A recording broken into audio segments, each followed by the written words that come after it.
Selamat datang kembali di channel UTBK Indonesia. Sedang mempersiapkan diri untuk seleksi masuk MAN 4 Jakarta Selatan? Di video kali ini, kami akan membahas beberapa contoh soal tes masuk yang sering muncul beserta pembahasannya. Jadi, pastikan simak video ini sampai selesai agar persiapan kalian semakin maksimal. Mari langsung kita mulai. Soal 1. Air dikenal sebagai universal solvent, pelarut universal, karena kemampuannya dalam mendisosiasi berbagai senyawa ionik dan kovalen polar dalam sistem biologis. Kemampuan pelarutan yang sangat masif ini secara struktural dimungkinkan karena adanya A. Gaya tarik antar molekul sejenis akibat efek kapilaritas kohesif. B. Tegangan permukaan tinggi yang dihasilkan oleh formasi ikatan hidrogen makro. C. Distribusi muatan asimetris yang membentuk momen dipol permanen. D. Karakteristik amfoterik yang menyeimbangkan derajat keasaman larutan. E. Tekanan hidrostatik konstan pada fase cair di ruang tertutup. Jawaban. C. Pembahasan. Air bisa melarutkan banyak zat karena molekulnya bersifat polar. Polar artinya muatan listrik di dalam molekul air tersebar secara asimetris, tidak rata, sehingga membentuk kutub positif dan negatif momen dipol. Kutub-kutub inilah yang bertindak seperti magnet untuk menarik, memisahkan, dan melarutkan senyawa lain. Soal 2. Akselerasi kualitas sektor edukasi bertindak sebagai determinan primer bagi trajektori kemajuan suatu bangsa.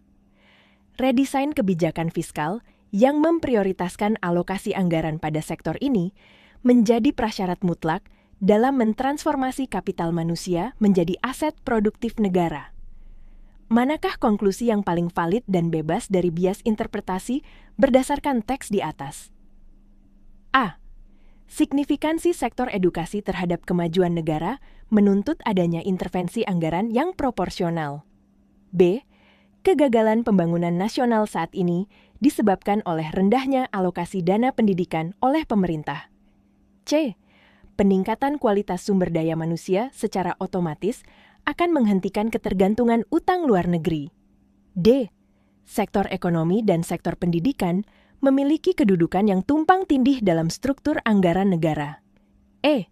Reformasi pendidikan hanya dapat diaktualisasikan jika terjadi pergantian sistem pemerintahan secara menyeluruh. Jawaban. A.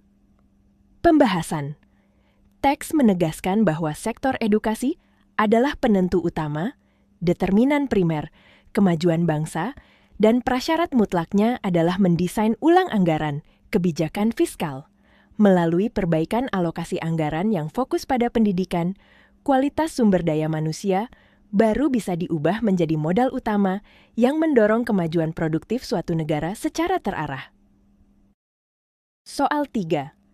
Sistem referensi waktu global dirancang berdasarkan pembagian busur bola bumi, garis imajiner yang memiliki nilai spasial 0 derajat dan bertindak sebagai poros acuan penentuan deviasi waktu bagi seluruh zona waktu di dunia adalah A.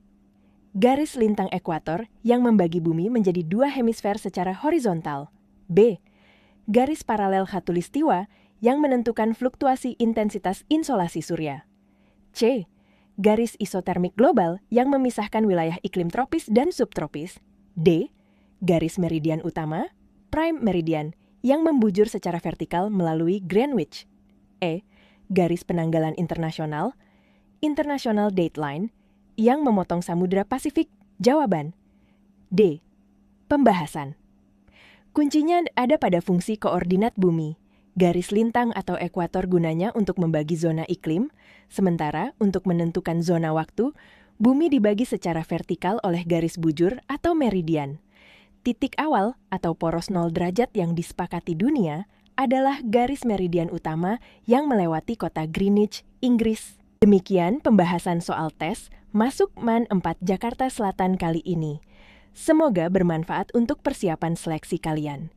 Jangan lupa subscribe channel UTBK Indonesia dan kunjungi utbk.id untuk mendapatkan lebih banyak bank soal dan materi belajar. Terima kasih telah menonton, sampai jumpa di video berikutnya.